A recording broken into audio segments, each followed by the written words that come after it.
ഇപ്പോൾ എൻ്റെ കൂടെയുള്ളത് SD സന്യാസ സമൂഹത്തിൻ്റെ സുപ്പീരിയർ ജനറലായ സിസ്റ്റർ ലിസ് ഗ്രേസ് ആണ്. സിസ്റ്ററെ, എത്രത്തോളമാണ് എനിക്കറിയാം, വളരെ വേദനിപ്പിക്കുന്നൊരു വാർത്തയായിരുന്നു ഞങ്ങളെ സംബന്ധിച്ചിടത്തോളം ഹേസ്ല സിസ്റ്ററിൻ്റെ വിയോഗ വാർത്ത എന്നുള്ളത്. സിസ്റ്ററിനെ കുറിച്ചുള്ള ഓർമ്മകളൊന്ന് പങ്കുവയ്ക്കാം. സിസ്റ്റർ ഹേസ്ലറ്റ് ഞങ്ങൾക്കൊക്കെ ഒത്തിരി പ്രിയപ്പെട്ടവളായിരുന്നു. അതിനേക്കാൾ ഏറെ ഈശോയ്ക്ക് പ്രിയപ്പെട്ടവളായിരുന്നു. അതുകൊണ്ടാണല്ലോ ഈശോ ഈ ഒരു പ്രായത്തിൽ സിസ്റ്റർ ഹേസ്ലറ്റിനെ ഈശോയിലേക്ക് വിളിച്ചത്.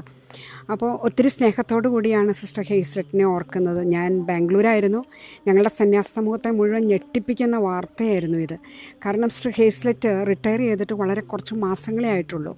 ഏറെ സ്വപ്നങ്ങളുമായിട്ടാണ് സിസ്റ്റർ ഹേസ്ലറ്റ് റിട്ടയർ ചെയ്തത്.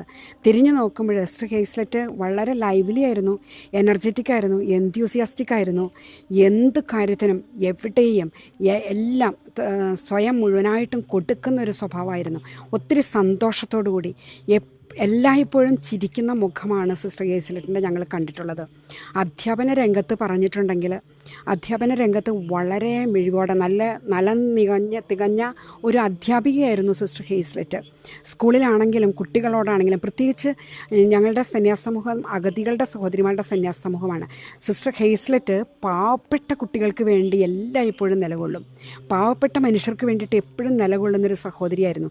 സന്യാസ സമൂഹത്തിൻ്റെ സിദ്ധി വളരെ ആഴത്തിൽ ജീവിക്കുന്ന, സന്യാസ സമൂഹത്തിൻ്റെ നല്ല പാരമ്പര്യങ്ങൾ ഏറ്റവും തീഷ്ണതയോടെ ജീവിക്കുന്ന നല്ലൊരു സഹോദരി ആയിരുന്നു ഞങ്ങൾക്ക് നഷ്ടമെന്ന് നമുക്ക് പറയാനാകില്ല തമ്പുരാൻ്റെ മുൻപിൽ. പക്ഷെ ഞങ്ങൾ മാനുഷികമായിട്ട് ചിന്തിക്കുമ്പോൾ വലിയൊരു നഷ്ടമാണ് സിസ്റ്റർ ഹേസ്ലറ്റിൻ്റെ വിയോഗം എന്ന് ഏറ്റുപറയുകയാണ്. അതോടൊപ്പം പൗലോസ്ലിഹായുടെ തീഷ്ണതയാണ്. ഈ റിട്ടയർമെൻറ്റ് കഴിഞ്ഞപ്പം വലിയൊരു സ്വപ്നത്തോടു കൂടിയാണ് സിസ്റ്റർ ഹേസ്ലറ്റ് റിട്ടയർ ചെയ്തത്. ആഫ്രിക്കൻ രാജ്യങ്ങളിൽ പോകണം, മഡഗാസ്കറിൽ പോകണം, എല്ലായിടത്തും പോയി ഈശോയെക്കുറിച്ച് പറയണം. ഈ ദിവസങ്ങളിൽ തന്നെ ആൾ ആരംഭിച്ചു കഴിഞ്ഞു ഈശോയെക്കുറിച്ച് പ്രഘോഷിക്കാനായിട്ട്. കാണുന്നവരോടൊക്കെ വചനം പറയുക, പ്രഘോഷിക്കുക. അതുപോലെ ഏലിയ പ്രവാചകൻ്റെ തീഷ്ണതയായിരുന്നു. എന്തിനാന്ന് വെച്ചാൽ ഈശോയുള്ള സ്നേഹം കൊണ്ട് ജ്വലിക്കുന്നൊരു ഹൃദയമായിരുന്നു.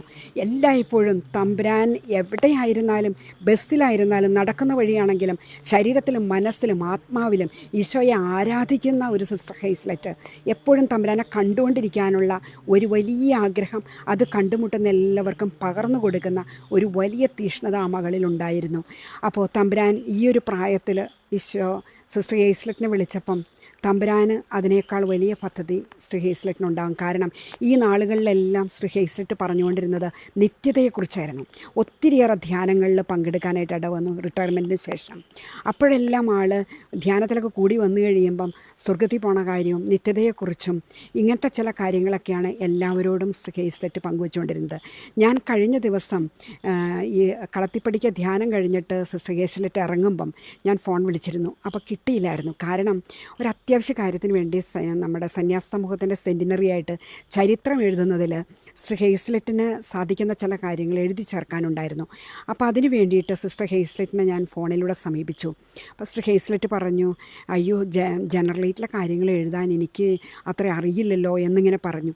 ഞാൻ പറഞ്ഞു, പരിശുദ്ധാത്മാവ് സിസ്റ്റർ ഹേസ്ലറ്റിനെ നയിക്കും എന്ന് പറഞ്ഞപ്പോഴെനിക്ക് മറുപടി തന്നു, അപ്പോൾ സിസ്റ്റർ ലിസ് ഗ്രേസേ, ഞാൻ ഈശോയും ഞാനും പരിശുദ്ധാത്മാവും കൂടി സിസ്റ്റർ ലിസ് ഗ്രേസ് പറയുന്നത് എഴുതും എന്ന് ആൾ ഉറപ്പിച്ച് പറഞ്ഞിട്ട് പറഞ്ഞു, 1-ാം തീയതി രാവിലെ ഞാൻ ജനറലേറ്റിലെത്തും എന്ന് പറഞ്ഞ് ഇന്ന് ഞങ്ങൾ സിസ്റ്റർ ഹേസ്ലറ്റിനെ ജനറലേറ്റിൽ കാത്തിരിക്കുന്ന ദിനമായിരുന്നു. അപ്പോഴാണ് ഇന്ന് രാവിലെ ഈ വാർത്ത. ഇന്നലെ രാവിലെ ഞങ്ങൾക്ക് അപകടമാണെന്ന് അറിഞ്ഞു. ഞാൻ ബാംഗ്ലൂരായിരുന്നു. ഞാൻ പെട്ടെന്ന് തന്നെ അവിടെ നിന്ന് കേരളത്തിലേക്ക് എത്തി. ഇന്ന് രാവിലെ ഞാൻ വന്നപ്പോഴത്തേക്കും സിസ്റ്റർ ഹേസ്ലറ്റ് മരിച്ചിരുന്നു. അപ്പോൾ ഏറെ തമ്പുരാനോട് പരിഭവമില്ല. കാരണം കർത്താവ് എനിക്ക് തോന്നുന്നു ഈ 56 വയസ്സിനകം സിസ്റ്റർ ഹേസ്ലറ്റ് ചെയ്യേണ്ടതെല്ലാം ചെയ്ത് പൂർത്തീകരിച്ചു എന്ന് തോന്നുകയാണ്.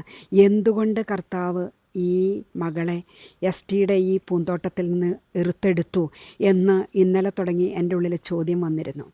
ഈശോയുടെ സന്നിധിയിൽ മുഴുവൻ സമർപ്പിച്ചുകൊണ്ട് ഞാൻ ഏറ്റുപറഞ്ഞു, ദൈവമേ, നിനക്ക് സ്വർഗത്തിലാണ് ആ മകളെ കൊണ്ട് ആവശ്യമെങ്കിൽ അങ്ങനെ ആയിരിക്കട്ടെ എന്ന് പറഞ്ഞ് ആ ഹിതത്തിന് സന്യാസ സമൂഹത്തെ മുഴുവൻ ഞാൻ ആഹ്വാനം ചെയ്യുകയായിരുന്നു.